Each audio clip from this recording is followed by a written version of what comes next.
Hi, I'm glad you stopped by. I'm going to read this story called Caillou Sleeps Over. Caillou was very excited. His friend Leo had invited Caillou to sleep over at his house. Caillou couldn't wait to go. This was the first time Caillou had ever stayed overnight at a friend's house. He ran to his room to get his backpack ready. Caillou didn't want to forget his dinosaurs, his favorite toy car, or his special cardboard sword. When they were ready to go, Mommy asked Caillou if they had forgotten to pack anything. Clothes, pajamas, toothbrush, teddy bear? Teddy! Shouted Caillou. He ran back to his room. How could Caillou sleep at Leo's house without his teddy bear? On the way to his friend's house, Caillou talked about Leo the whole time. Leo had something absolutely fantastic, a tree house. Caillou and Leo often played there together.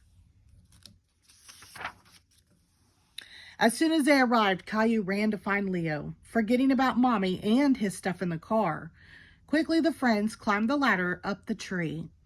When he reached the top, Caillou saw Mommy holding his backpack and overnight bag. "I have to go now, Caillou," she said. "Have fun and see you tomorrow." "Bye, Mommy," shouted Caillou, waving. Caillou went back to playing with his friend. He and Leo spent all afternoon in the treehouse. At supper time, Caillou sat down beside Leo and looked around the table. There were Leo's mommy and daddy and Leo's big brother. Everybody started eating except Caillou. He didn't feel very hungry. Caillou missed his family. "Aren't you hungry, Caillou?" Leo's mommy asked. "Let's see who finishes first and wins the race to dessert." Caillou felt more like eating now, especially dessert. After supper, Caillou showed Leo his collection of dinosaurs.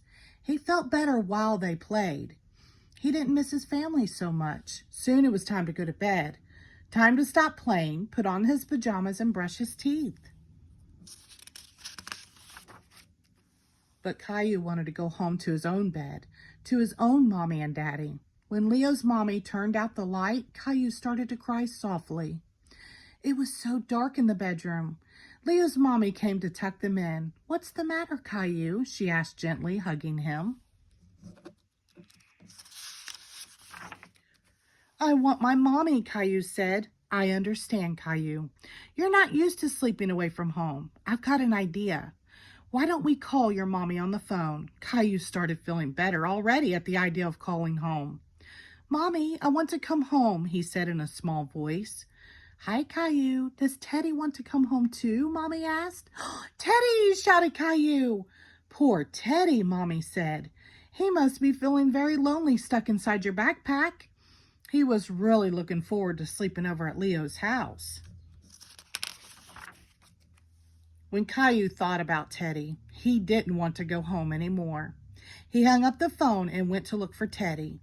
He found his backpack and reached inside. "I found Teddy!" he shouted. Caillou hugged Teddy very tightly.